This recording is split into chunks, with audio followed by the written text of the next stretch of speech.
Okay, I'm sure it's surprising to all of you to see that I have some amount of follow through and am kind of sticking to a schedule. And, that's fair. That's fair. But,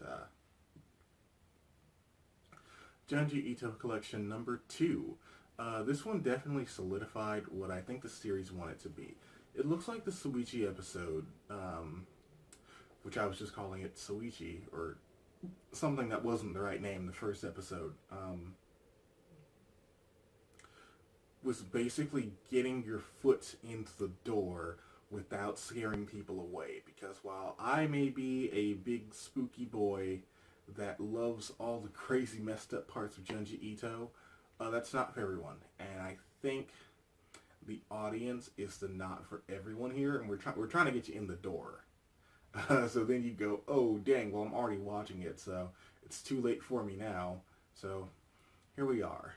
This one adapts two stories today, in equal parts this time, like 10 minutes and then 10 minutes, which is a little bit more typical and expected for a horror anthology series.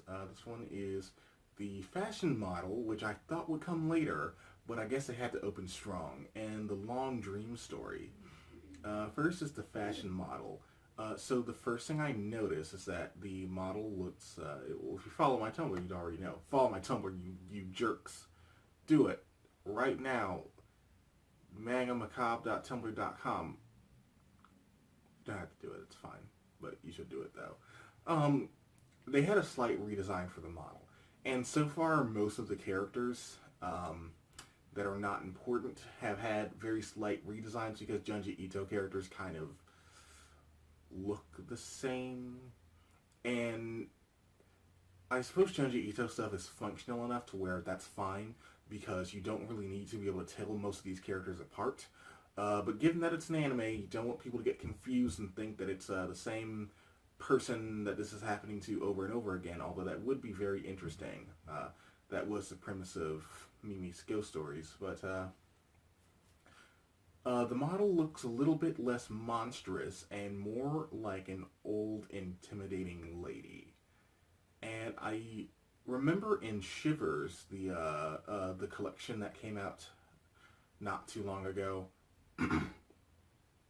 that Junji Ito did mention that he wished he designed the model a little bit differently and maybe a little less outright monstrous. And I think that's fair because I guess that story does have a slight implication of, oh, you know what's really scary? A woman that's not attractive.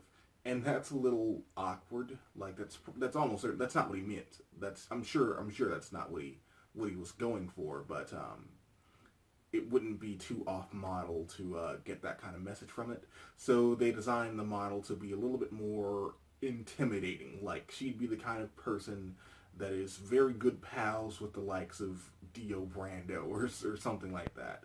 But less stylish. I mean, she is very intimidating and scary looking. It's very obvious that she's very suspicious and has this very intense look to her.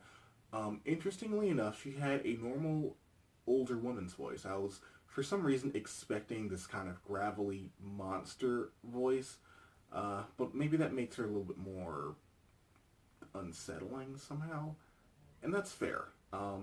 Because this is definitely one of the more paranoia-based episodes where nothing really seems wrong except for how could someone who looks like a monster be a model? There's something suspicious going on here. Other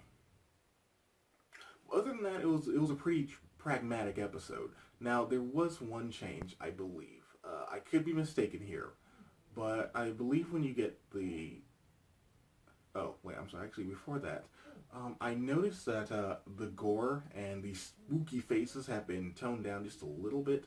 That might be partially for budgetary reasons, and partially so it doesn't scare people away. I feel like they could have gotten away with just having a big old scary face, kind of like how SpongeBob does it. And there's a little of that here, where there's like a sudden boom, there it is. Here's a spooky moment right here for this one frame.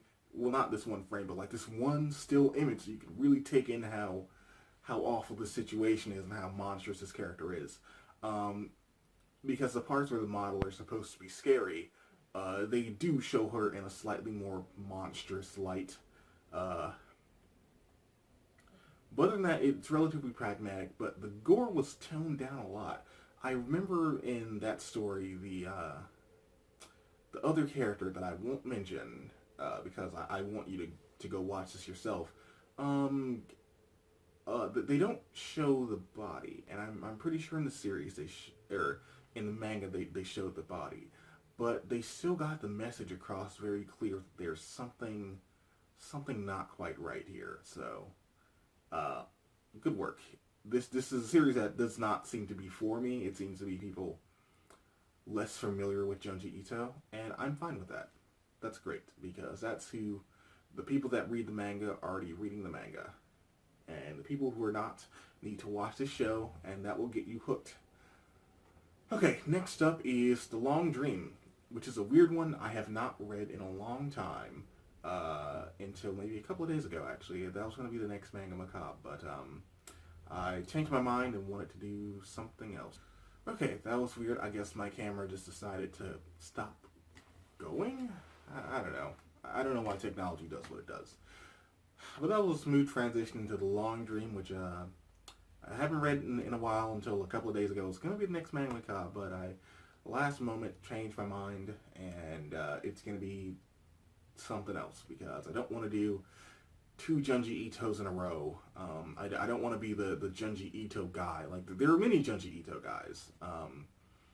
I like to introduce you to something new and interesting, but I have to do this. I'm legally obligated to. I have to make sure these casuals who don't read things that are really messed up are reading it.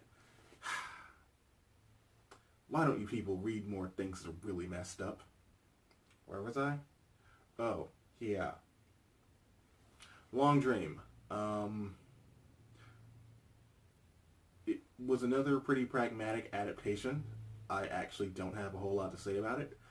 This one is the one where the man's dreams are getting longer and longer, and it feels like he's living out his entire lifespan and aging inside of his dreams, and they're getting exponentially longer. Like, he's getting to a point where he's been alive for 100 years in his dream, and he looks like he's 1 billion years old, except for he's an alien? Like, he's not an alien, but he visually looks just like an alien, because he's so old now. And there's a woman there who's afraid of dying, who's waiting for brain surgery. And, the guy in his old age, he shows up and she thinks that this is it. He's the Grim Reaper. Death is coming for me. But it turns out he's just a guy with a weird disorder where he has really long dreams and seems to age. And the doctors just don't give a shit. They just don't give a shit. I don't mind spoiling this one too much because there's no, like, boom, boom, boom. Yeah, that's the dream. They do a pretty good job of not framing the spooky monster here as, oh, this is too scary, but, ooh, oh boy, ugh.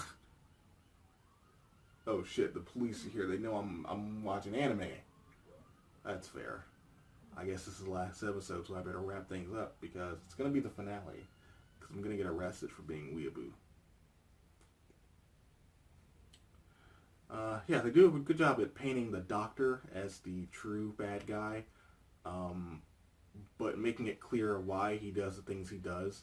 But this kind of brings an awkward tension here, in that anime tends to be ongoing stories, and this one is just boop, done. And most Junji Ito stories are just boop, done. I don't care what weird stuff we just put out there, but, it's not my problem. You just have to deal with that. So, yeah. There wasn't a short this time. There wasn't a short at the end. But otherwise, I did enjoy it, and I don't think they told me what's going to come next episode. I couldn't tell from the pre. I really got to change my camera setting so it doesn't stop recording. Right when I was telling you to, if you like this, then you like this. And I guess that's fine with me.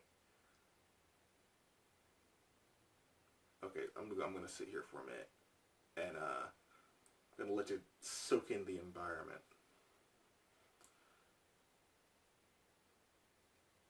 Am I going to remember to put this thing here? feel like when I forget to put this thing here. I always forget.